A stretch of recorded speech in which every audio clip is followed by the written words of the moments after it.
आप रेडी हो 1 साल देने के लिए, या आप 2 साल देने के लिए, या 3 साल देने के लिए, या 4 साल देने के लिए इस तरफ आने के लिए? अगर आप रेडी हो तो कुछ भी टफ नहीं है।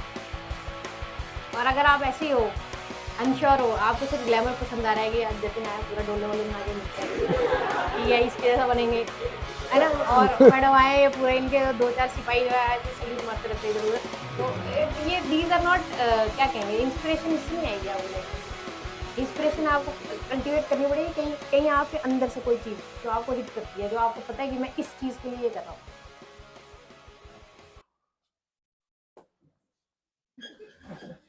ये हुआ था मेरे टाइम पे। जैसे जतिन बता रहा था, मैं जब आई तो ये बात चल रही थी कि मैंने लिस्ट में अपना 2 बार नाम चेक किया। मैंने भी किया था। एवरीवन डज़ दैट, क्योंकि मेरा तो फर्स्ट अटेम्प्ट था। तो जब मैं तैयारी करने शुरू हुई तो एक्चुअली रियल फैक्ट ये है कि तैयारी करने में बोर्डम में शुरू हुई थी। मैं बोर हो गई थी। मुझे समझ नहीं आ रहा था कि लाइफ में मैंने करना क्या है। तो मैं ग्रेजुएशन मैंने पालमपुर यूनिवर्सिटी से करी है, यहीं से, हिमाचल से, और मैं बीएससी एमएससी एग्रीकल्चर हूँ। तो बीएससी में मेरे बहुत सही दोस्त थे यहाँ। पूरा हॉस्टल में मैं रहती थी। तो जैसे अगर आप लोग हॉस्टल में रहते हैं या आप यहाँ पे कहीं क्वार्टर्स में लेके रह रहे हो प्राइवेटली, तो आपको पता है कि कैसे रहा जाता है। तो वैसे ही हम रहते थे, ठीक है। 2:30-3 बजे मैगी खाते थे, बेमतलब की बातें करते थे, सुबह तक जगे रहते थे, क्लास में सो जाते थे। वो सारी हरकतें करने के बाद एकदम से जो मेरा पूरा फ्रेंड सर्कल था वो सब अलग हो गए, क्योंकि कोई मेरी तरह जेआरएफ में निकल गया, मेरे को पंजाब में एडमिशन मिली, किसी को दिल्ली में मिली, किसी को चेन्नई में मिली, कोई पालमपुर में रह गया, किसी की शादी हो गई, ठीक है। तो हम वहाँ, जब मैं पंजाब में गई तो मैं बिल्कुल बोर हो गई। मेरे कोई दोस्त नहीं बन पाए, नई जगह थी, नया कल्चर था। और आप ये कह सकते हो कि आई डोंट नो आपको फील होता है कि नहीं, बट एक बहुत डिफरेंस था। जैसे 2012 का हिमाचल और 2012 का 10 का पंजाब जो है ना, बहुत डिफरेंट थे। तो हमारी कभी क्या बोलते हैं ना, थिंकिंग या आपकी जो स्पीड होती है लाइफ में, वो मैच नहीं हुई। तो वहाँ पे कोई इतनी अच्छी दोस्ती मेरी किसी से हुई नहीं कि टाइम पास किया जाए, ठीक है। तो मुझे लगा किया क्या जाए। मैंने सोचा कुछ तो करना पड़ेगा, अब ये धक्के खा खा के जिंदगी में कब तक जिएंगे। तो एक और फैक्टर था, लाइट। पंजाब में बिजली बहुत जाती है, आपको पता है। गर्मी बहुत होती है। अब हिमाचल के लोग पंजाब में जाएं तो वैसे ही रोने शुरू हो जाते हैं, मतलब सितंबर में रो रहे होते हैं, कितनी गर्मी है, कितनी गर्मी है। तो अगस्त में मेरा एडमिशन हुआ, लाइट जाने शुरू हो गई। तो लाइब्रेरी ऐसी जगह थी जहाँ लाइट नहीं जाती थी। मुझे लगा ये जगह ठीक है, पूरा दिन यहीं बैठा जाएगा, क्योंकि यहाँ लाइट नहीं जाती है। तो ऐसे ऐसे बहुत ही कैजुअल वे में मैंने सोचा अब क्या किया जाए। तो ऐसे ही मेरे मन में एक दिन बैठे बैठे थॉट आया कि अच्छा, ये डीसी वीसी बनने में कुछ सुना था कभी मैंने बचपन में, क्या होता है ये देखा जाए।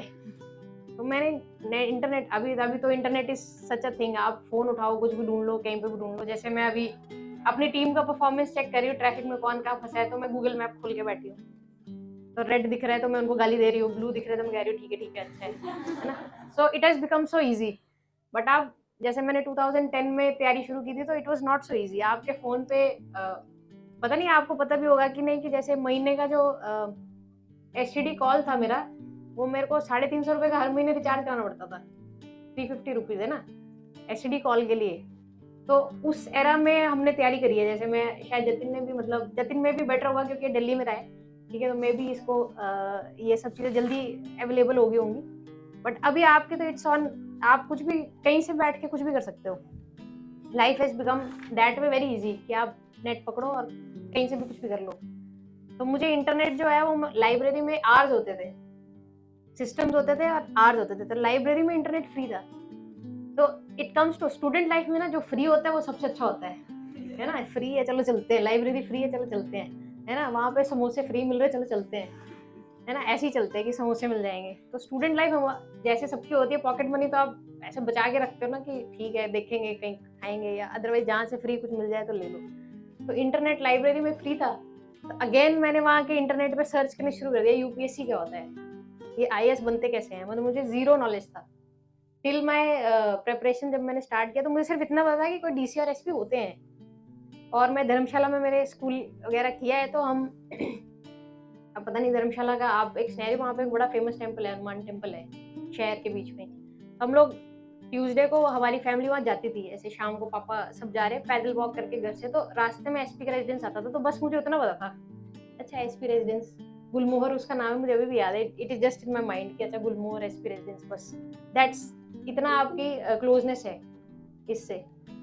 तो वहाँ पे जब मैंने इंटरनेट सर्च किया तो बहुत सारी, मतलब internet is such a great thing ना, आप बहुत सारे ब्लॉग्स मिले, बहुत सारे लोगों ने अपनी जर्नीज लिखी हैं, बुक्स शेयर करी हैं। और फिर उसके बाद मैंने न्यूज़पेपर और मैगजीन्स में खोजना शुरू कर दिया। तो आप अगर कोई कॉम्पिटिटिव मैगजीन्स अगर आप पढ़ते हैं तो आपको मिल जाएंगे टॉपर्स इंटरव्यूज और समथिंग। तो उसमें से वहाँ से मैंने रिसोर्स इकट्ठा करके पढ़ना शुरू कर दिया। और फिर the best thing about UPSC preparation is कि as a human being, as a person, आपको इतना चेंज होगा, आप इतना ग्रो कर जाओगे। आपका सिलेक्शन होना तो वो तो एंड रिजल्ट है ही है, बट सपोज अगर आप प्रिपरेशन कर रहे हो ना तो आपको बहुत कुछ पता होगा जो जनरली हमें पता होना चाहिए बट हमें नहीं पता होता है। जैसे आप सिर्फ इंडिया की हिस्ट्री, ज्योग्राफी और जो पॉलिटिकल सेटअप है उसका बेसिक जो आप समझने शुरू कर दोगे तो आपको एक्चुअली ऐसा फील होगा कि मुझे कुछ आता है लाइफ में। So that is the best thing, जो मुझे लगता है, जो सबसे अच्छा लगता था। अच्छा ये भी होता है, अच्छा वो भी होता है, ये वाली फीलिंग, अच्छा ये तो मैंने स्कूल में पढ़ा था, ये तो भूल गया है। तो इसी तरह से मैंने तैयारी की। और मेरे साथ और लोग भी वहाँ पे लाइब्रेरी में पढ़ने आते थे। कुछ सिविलियन स्टूडेंट्स ने भी वहाँ की मेंबरशिप ले रखी थी, वो भी पढ़ने, लाइब्रेरी बहुत अच्छी थी वहाँ पे।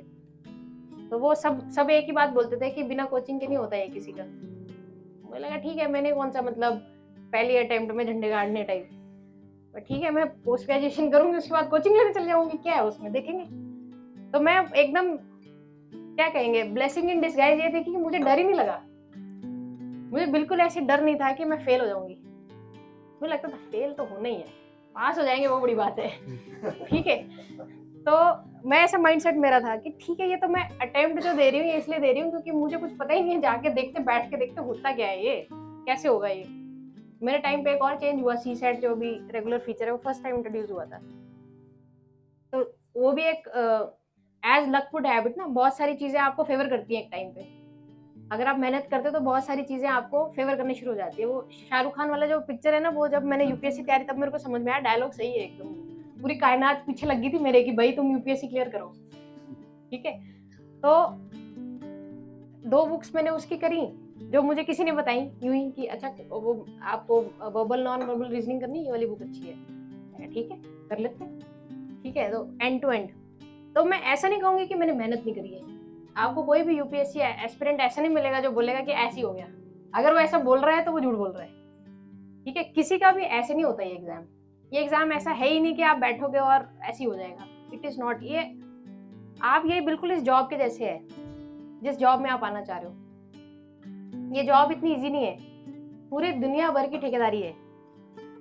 ठीक है, गाड़ी खराब होगी किसी की, फोन आ रहा है, कोई फंस गया जाम में, फोन आ रहा है, कोई मर्डर हो गया आपको फोन आ रहा है, आपको पेंशन देनी है फोन आ रहा है, आपको बच्चों से मिलना, उनको कुछ इंस्पायर करना, ये भी जिम्मेदारी है।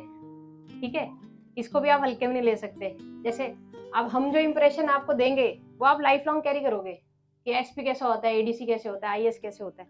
हमारा इंप्रेशन अच्छा होगा तो आपके मन में एक इमेज होगी कि नहीं है ठीक लोग होते हैं। अगर हम ऐसे मतलब कुछ भी होंगे तो आप बोलोगे यार बेकार लोग होते हैं, इससे तो हम ही हैं। तो इट्स लॉट ऑफ रिस्पॉन्सिबिलिटी। और ये जॉब, इसके ठेकेदारी तो बड़ा लूज टर्म में मैं कह रही हूँ, बट पॉइंट इज कि आप इतने सारे लोगों के लिए रिस्पॉन्सिबल हो।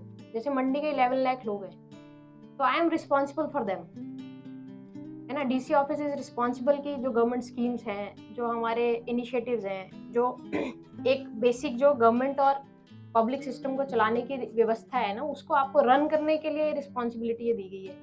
तो उसी तरह ये एग्जाम है। आप अगर इस तरफ आना चाह रहे हो तो you have to feel the responsibility कि आपको तैयारी करनी है। और उसके लिए कई बार आपके मन में आएगा कि मैं क्यों कर रही हूँ ये, या क्यों कर रहा हूँ ये, क्या मिल रहा है इससे। जैसे मुझे भी कई बार किताब बंद करो यार बहुत हो गया, अब नहीं पढ़ा जा रहा है, ऐसी फीलिंग आएगी कि नहीं कर सकते, या मुझसे नहीं होगा, या कोचिंग के बिना नहीं होगा, या मेरा तो कोई बैकग्राउंड ही नहीं है, मैं तो एग्रीकल्चर से हूँ, सब्जेक्ट मैंने ज्योग्राफी ले रखा है, क्या होगा मेरा। ये जो नेगेटिव फीलिंग है आपको कई बार आएगी। और इसी को बीट करने का प्रोसेस जो है ना वो टफ है। सिलेबस टफ नहीं है, सिलेबस तो आप मेहनत करोगे, कोई भी करेगा, तो ऐसी कोई चीज नहीं पूछते वहां पे जो मतलब साइंटिस्ट को आनी चाहिए। यूपीएससी आपको एवरेज स्टूडेंट का नॉलेज मांगता है। अगर आप यूपीएससी के नोटिफिकेशंस पढ़ोगे तो वो लिखा होगा ग्रेजुएशन लेवल का हमें चाहिए, बट प्रोसेस बहुत टफ है। आप 1-1.5 साल जो है ना लाइफ में इसी में उलझ जाओगे। और ये ऐसा कीड़ा है, जैसे ये फर्स्ट अटेम्प्ट में जिसका नहीं होता वो सेकंड देता है, सेकंड में नहीं होता थर्ड देता है, फोर्थ देता है। लोग शादी के बाद लगे रहते हैं क्योंकि वो इन्वेस्ट कर चुके हैं ना, वो अपनी लाइफ के 5 साल इन्वेस्ट कर चुके हैं। वो कैसे गिव अप कर देगा कोई। नहीं मैं अब 5 साल बाद मैं भूल जाऊँ। वो तभी गिव अप कर पाता है अल्टीमेटली जब उसको पता है अब there is no chance left, अब मैं कहीं सेटल हो जाऊँ। तो ये जो प्रोसेस है इसी को बीट करना है अगर आपने, तो उसके लिए फिर आपको हिम्मत चाहिए। सिलेबस तो हो ही जाएगा, ऐसा कुछ नहीं है, किसी का 1 साल में होगा, किसी का 2 महीने में होगा, किसी का 1 साल में हो जाएगा। बट पॉइंट ये है कि क्या आप रेडी हो 1 साल देने के लिए, या आप 2 साल देने के लिए, या 3 साल देने के लिए, या 4 साल देने के लिए, इस तरफ आने के लिए। अगर आप रेडी हो तो कुछ भी टफ नहीं है। और अगर आप ऐसे ही हो, अनश्योर हो, आपको सिर्फ ग्लैमर पसंद आ रहा है कि आज जतिन आया पूरा डोले वोले बना के घूमता है कि ये इसके जैसा बनेंगे, है ना, और मैडम आए ये पूरा इनके 2-4 सिपाही जो है ऐसे सैल्यूट मारते रहते हैं इधर उधर। तो ये दीज आर नॉट, क्या कहेंगे, इंस्पिरेशन इससे नहीं आएगी आपको लाइफ में कभी। इंस्पिरेशन आपको कल्टीवेट करनी पड़ेगी कहीं कहीं आपके अंदर से, कोई चीज जो आपको हिट करती है, जो आपको पता है कि मैं इस चीज के लिए ये कर रहा हूँ। ठीक है, तो जैसे मैंने आपको कहा है कि मैंने तो तैयारी ऐसे कैजुअली, बहुत कैजुअली शुरू करी थी, बट तैयारी करते करते मुझे रियलाइज हुआ कि कितना मैं इन्वेस्ट कर रही हूँ। मैं अपने दिन के 6 घंटे इस चीज पे इन्वेस्ट कर रही हूँ और कुछ भी नहीं कर रही हूँ लाइफ में। मेरा जो मैं बड़ा हंसती हूँ, मैं एक ट्रायंगल में जीती थी, लुधियाना में थी मैं जब मैं ये तैयारी कर रही थी, मैं ट्रायंगल में जी रही थी। ऐसे मेरा हॉस्टल था, ऐसे लाइब्रेरी थी, ऐसे कॉलेज था, मैं यहाँ से यहाँ, यहाँ से यहाँ, यहाँ से यहाँ, यहाँ ऐसे ऐसे ऐसे, मतलब 1.5 साल ऐसे ही निकल गया, मुझे कुछ भी पता नहीं है। और इनफैक्ट मुझे यूनिवर्सिटी का पूरा कैंपस ही पता नहीं है, क्योंकि मुझे कभी ध्यान ही नहीं आया कि कहीं और भी जा सकते हैं या जाना चाहिए। उसका एक रीजन गर्मी भी था, मैं कभी नहीं निकलना चाहती थी। मैं तो छाता पकड़ के ऐसे अपने हॉस्टल से कॉलेज, कॉलेज से वापस लाइब्रेरी, लाइब्रेरी से वहाँ, और ये मेरी लाइफ साइकिल बन गई थी। बट कब इस लाइफ साइकिल ने मुझे ओवरकम करके ये जो कैजुअल था ये बड़ा सीरियस हो गया। और सीरियस ऐसे हुआ कि आप रात को भी तैयारी कर रहे हो, आपके रूम के बाजू वाले रूम में पार्टी चल रही है, आप तैयारी कर रहे हो, आप बिल्कुल पगला गए हो। तो अगर आप उस लेवल का क्रेजीपन आप में है और आप उस लेवल पे क्रेजी बिहेव कर सकते हो और इतना डेडिकेटली किसी चीज पे पीछे लग सकते हो ना, तब आप यूपीएससी कर सकते हो। अदरवाइज आपको मुझे लगता है कि इट्स अ मिथ कि ये इजीली हो जाता है। आई विल नॉट से, मैं ये भी नहीं कहूंगी कि नहीं हो सकता है, बट इट्स अ मिथ कि ऐसे हो जाएगा।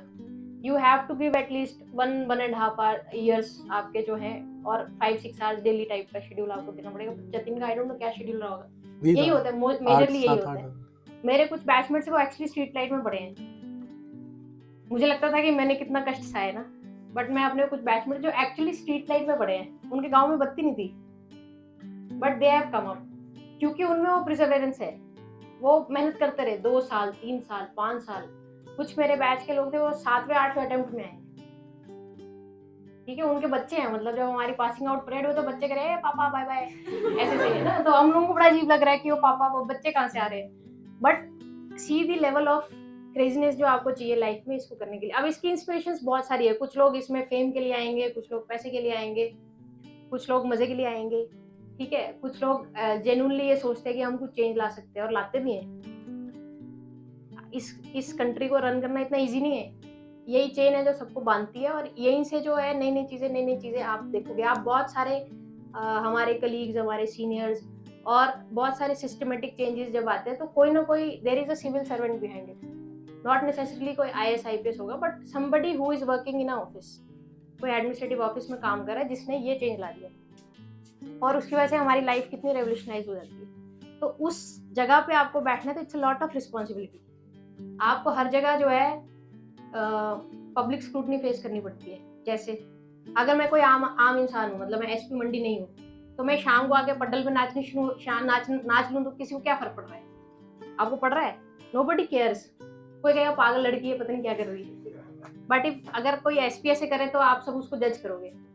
एवरीवन विल जज कि SP एकदम पागल है ना। तो इट्स अ लॉट ऑफ, आप अपनी लाइफ का पूरी लाइफ लॉन्ग एक पार्ट दे रहे हो इस कंट्री को, इस सर्विस को कह लो, लोगों को कह लो, जिस चीज को भी कह लो आप। अब रही बात की तैयारी करनी कैसे है, मुझे ऐसा लगता है कि बेसिक फंडे जो है वो क्लियर होने चाहिए। प्रेशर जो है वो तभी आता है जब आप बहुत सारी चीजें, बहुत सारा कुछ सोच लेते हैं, ये भी करना है, ये भी करना है। अनरियलिस्टिक गोल्स हम बना लेते हैं। जैसे अनरियलिस्टिक गोल्स, बहुत सारे लोग कहते हैं मैं 18 घंटे पढ़ा। I think it is very unrealistic. मेरे से तो नहीं होता।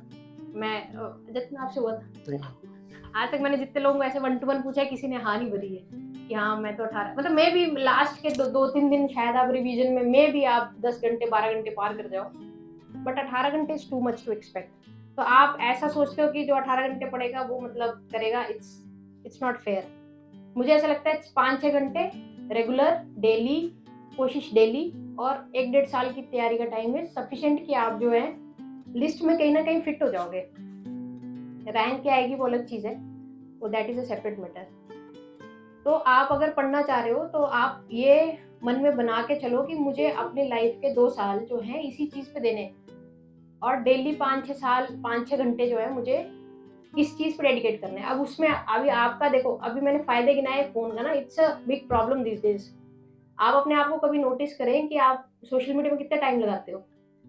लाइक जब भी आप अपना फ़ोन खोलें, ट्विटर देखें, इंस्टाग्राम देखें, कुछ भी देखें, व्हाट्सएप देखें, कुछ और रैंडम सर्च करें, आप उसका एक लॉग बनाएं। अगर जैसे डेली एट 10 AM मैंने फ़ोन खोला, 5 मिनट देखा, आप in the end of day आप बहुत सारे, और मैं अपना भी किया मैंने, इसीलिए मैं कह रही हूँ कि आप 2-3 आवर्स जो है ना आप यूं ही दे देते हो। आप कुछ और देखने लगे, कोई वीडियो आ गया, कुछ और देखने, उसके बाद कोई और वीडियो आ गया, फिर कोई और आ गया, फिर कोई और आ गया, फिर आप टाइम देखते हो 6 बज गए। So this is the biggest problem you have. Asset भी है और प्रॉब्लम भी है। तो इससे कैसे बचना है, you have to find some kind of mechanism कि आप इसको प्रोडक्टिवली यूज करो। यूज तो करो बट प्रोडक्टिव यूज करो। और दूसरा, आपको पढ़ना क्या है। अब जैसे बहुत सारे बच्चे आपके कॉलेज के भी अदरवाइज भी मेरे पास आते हैं, फोन पे पूछते हैं कि मैम मैं कौन सा सब्जेक्ट लूं। भाई वो मुझसे मत पूछो, खुद से पूछो आपको क्या पसंद है पढ़ना। ठीक है, मैंने एग्रीकल्चर BSc MSc एग्रीकल्चर किया। आप में से जो अगर कोई तैयारी करे तो उनको पता होगा एग्रीकल्चर अपने आप में एक सब्जेक्ट है। आप एग्रीकल्चर से UPSC लिख सकते हो। और मुझे पता था कि मेरे से नहीं होगा इस पे, आई न्यू इट। मुझे कॉलेज के, हालांकि यूनिवर्सिटी में मैंने टॉप किया हुआ है, बट स्टिल आई न्यू कि मैं एग्रीकल्चर में नहीं कर पाऊंगी, मेरे से नहीं होगा, जो भी मेरी उस टाइम की समझ थी। तो मुझे लगा कि क्या पढ़ा जाए। तो जो मैंने पोस्ट ग्रेजुएशन करी, तो एक सब्जेक्ट होता है एग्रीकल्चर में, उसको हम एक्सटेंशन एजुकेशन बोलते हैं। वो काफी सिमिलर है जो एंथ्रोपोलॉजी और सोशियोलॉजी से, काफी सिमिलर है। तो मुझे लगा सोशियोलॉजी पढ़ा जाए, क्योंकि वो मेरे इंटरेस्ट की फील्ड है, और ज्योग्राफी मुझे बचपन से अच्छी लगती थी, तो एक मैंने ज्योग्राफी उठा ली। तो बहुत सारी कैलकुलेशन परमुटेशन आप करते रहोगे, क्या सब्जेक्ट लेना है, क्या लेना है। तो जो भी लो, आप मेरे वाले सब्जेक्ट्स भी ले सकते हो, बट प्रोवाइडेड कि आपको पढ़ने में अच्छे लगते हैं, आप बोर नहीं होते उसको पढ़ के, या आप जबरदस्ती नहीं पढ़ रहे हो कि मैडम ने सोशियोलॉजी पढ़ा था मैं भी यही पढ़ूंगा या पढ़ूंगी। तो आपको जो भी सब्जेक्ट लेना है उसको थोड़ा सा प्रैक्टिकली सोच के लो। जैसे ज्योग्राफी बहुत अच्छा सब्जेक्ट है, क्योंकि आपको ज्योग्राफी एनीवे पढ़ना है। जब आप जनरल स्टडीज की तैयारी करते हो तब आपको ज्योग्राफी, हिस्ट्री और ये सब्जेक्ट्स पढ़ने हैं। तो अगर आपका इंटरेस्ट है अगर इस सब्जेक्ट में, इसी को मेंस में लोगे तो आपको कॉम्प्लीमेंट्री मिलेगा ये। ठीक है, आप दो तरफ की तैयारी कर पाओगे। हो सकता है कि आपको इसमें इंटरेस्ट नहीं, आपको मैथमेटिक्स में इंटरेस्ट है, आपका मैथ्स बहुत अच्छा है, तो आप मैथमेटिक्स मेन सब्जेक्ट लो। और अब तो मुझे लगता है कि और भी लेवल प्लेइंग फील्ड है। पहले 2 मेन सब्जेक्ट होते थे तो मार्क्स बहुत वेरी करते थे, आपके मेंस के सब नंबर बहुत अच्छे हैं अगर 2 सब्जेक्ट्स के, तो जनरल स्टडीज छुप जाता था रैंकिंग के हिसाब से। बट अभी तो आई थिंक एक ही सब्जेक्ट है और बहुत सारा लेवल प्लेइंग हो गया है। अभी मैं कुछ लोगों से बात कर रही थी, इससे भी बहुत ज्यादा लेवल प्लेइंग हो गया है। ठीक है, तो इस तरह से आप जजमेंट्स कर सकते हो, और 1 to 1 ये डिसीजंस होते हैं, और मुझे नहीं लगता किसी को आपको पूछ के लेना चाहिए। नंबर 3 जो मुझे सबसे ज्यादा हेल्प किया था, I don't know, you have to assume कि आप ये बन चुके हो। ठीक है, तब आपको डर लगेगा, और जब जब आदमी को डर लगता है तो वो अच्छा काम करता है। You have something at stake. आपने छिछोरे देखी है, सबने देखी है। वो लोग क्या करते हैं, मैच जीतने के लिए कुछ दाव पे लगाते हैं ना, वैसे ही होता है लाइफ में। आपको कुछ ना कुछ स्टेक पे रखना पड़ेगा। स्टेक पे क्या है, ऐसी चीज होनी चाहिए जिससे आपको बार बार सोच के इफ यू लूज इट तो आपको डर लगता है। ठीक है, तो टाइम्स अप, गप्पे खत्म। ठीक है, तो आई वुड जस्ट विश कि आप अच्छा करें। और नहीं मैम, गप्पे अब शुरू होनी है, मतलब इंटरैक्टिव अब होना है। तो ये मेरी हल्की सी बैकग्राउंड मैंने आपको देनी चाहिए। तो नॉट सेइंग, बहुत सारे लोग मुझे कोट करते रहते हैं कि ऐसे ऐसे ही हो गया, ऐसे नहीं होगा, मेहनत करना पड़ेगा।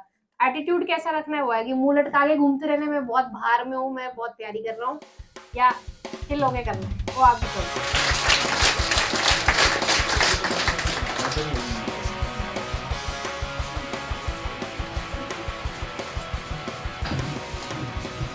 सो कैसा था? बढ़िया था ना? चलो बढ़िया, मेरे को भी शांति मिल गया, कुछ तो किया। पढ़ने का मतलब बैठना नहीं होता, आप मतलब सिर्फ बुक्स खोल के बैठे हो और हाँ मैं पढ़ रहा हूँ, वो पढ़ना नहीं होता है। चाहे आप 12 घंटे 15 18 घंटे बैठ जाओ, पढ़ना वो होता है जब आप कोई चीज़ को पढ़ के आपके दिमाग में रजिस्टर कर रहे हो और उसको रिकॉल कर पा रहे हो, वो पढ़ना होता है। दोनों में ज़मीन आसमान का फ़र्क है। यार साइकोलॉजिकल के लिए मैं इतना बोलूँगा कि आपको इन द एंड ना it is all about believing in yourself. Ultimately अगर आपको खुद पे भरोसा होगा ना, कोई भी चीज़ आपको परेशान नहीं कर पाएगी। आप कहीं ना आपको लगेगा कि यार मैं अगर आज नहीं पढ़ता हूँ तो मैं अपना ही नुकसान कर रहा हूँ और किसी को कोई फर्क नहीं पड़ रहा। और मेरा तो लाइफ में एक और मानना है, आपको सब कुछ तो नहीं मिलता है, जतिन को भी नहीं मिला है, मुझे भी नहीं मिला है, सब कुछ नहीं मिला है जो हम चाहते हैं, है ना। मैं तो चाहती हूँ मेरी सैलरी 10 लाख होनी चाहिए महीने में, नहीं है भाई, मैं भी चाहता हूँ। है ना। हम जब स्कूल कॉलेज में तैयारी कर रहे थे तो सोचे जैसे तैसे नौकरी लग जाए यार, फिर उसके बाद देख लेंगे। अभी नौकरी में आके हम लालची हो जाते हैं ना कि हमारी सैलरी इतनी नहीं बढ़ रही, इतना मार्केट इतना बढ़ गया, हम ऐसे हो गए वैसे हो गए, हमारा लॉस इतना हो गया, मार्केट क्रैश हो गया, ये हो गया वो हो गया। तो फोकस कहाँ करना है, you have to focus on the brighter side ना। एनर्जी तो उतनी है, आपका टाइम उतना है, एनर्जी उतनी है, आपकी बॉडी की कैपेसिटी उतनी है झेलने की। अब आपने अच्छी तरफ देखना है बुरी तरफ देखना है, आपकी चॉइस है।